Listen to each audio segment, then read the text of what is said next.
मकर संक्रांति नजदीक थी। मेरे मन में एक ही कामना थी, इस बार मैं बाबा के वृंदावन वाले आश्रम में जाकर उन्हें अपने हाथों से एक कंबल और ऊनी टोपा अर्पित करूं। सर्दियों की ठिठुरती रातें थीं और मन से निकली यह भावना बस प्रेम की एक अदृश्य डोर बनकर बाबा तक पहुंच चुकी थी। मैंने बहुत श्रद्धा से एक गरम कंबल और सुंदर सा ऊनी टोपा लिया। मेरे पति ने कार निकाली और हम पूरे परिवार के साथ मकर संक्रांति के दिन वृंदावन की ओर चल पड़े। रास्ता हमने छठीकरा होते हुए चुना। सोचा जल्दी पहुंचेंगे, लेकिन रास्ते में भारी ट्रैफिक जाम ने सब कुछ रोक दिया। समय बीतता गया और सूर्य अस्त होने को आया। शाम के 7:30 बज गए थे जब हम प्रेम मंदिर पहुंचे, पर वहां की ट्रैफिक पुलिस ने आगे जाने से रोक दिया। उन्होंने कहा, कार मल्टी स्टोरी पार्किंग में लगाओ, और सुझाव दिया कि या तो पैदल जाओ या ऑटो कर लो। ऑटो वालों से बातचीत करने पर पता चला कि बाबा का आश्रम अटल्ला चुंगी पर है, जो वृंदावन के दूसरे कोने पर है, जहां पहुंचने में 30 से 40 मिनट लगेंगे, या फिर कार वापस मथुरा ले जाकर बिरला मंदिर होते हुए बाबा के आश्रम पहुंचे, जिसमें 1 घंटा लगेगा। मेरे पति ने गाड़ी एक जगह लगा दी और हम निराश होकर खड़े थे जब अचानक धुंध में से एक साइकिल सवार अधेड़ उम्र का आदमी हमारे पास आया। वो मानो अंधेरे से प्रकट हुआ हो। उन्होंने पूछा, बिटिया कहाँ जाना है? हमने उन्हें सब बताया, बाबा का आश्रम, हमारा संकल्प, कंबल और टोपा। उन्होंने बिना एक पल सोचे कहा, इस रेजिडेंसी से होकर जो गली जा रही है, बस उसी से निकल जाओ, 7 मिनट में बाबा के दरबार पहुंच जाओगे।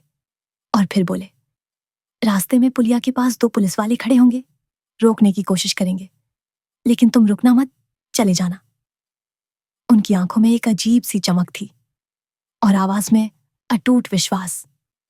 आश्रम के पट रात के 8 बजे बंद हो जाते हैं, इसीलिए तुरंत मेरे पति ने अनमने ढंग से कार मोड़ी, और जैसे ही उस रास्ते पर पहुंचे, ठीक वैसा ही हुआ। 2 पुलिस वाले हाथ आगे करके खड़े थे, पर मेरे पति ने रफ्तार नहीं रोकी। दिल जोर जोर से धड़क रहा था, कहीं कुछ गलत तो नहीं हो रहा। पर कुछ ही मिनटों में 7:50 पर हम बाबा के आश्रम के सामने खड़े थे।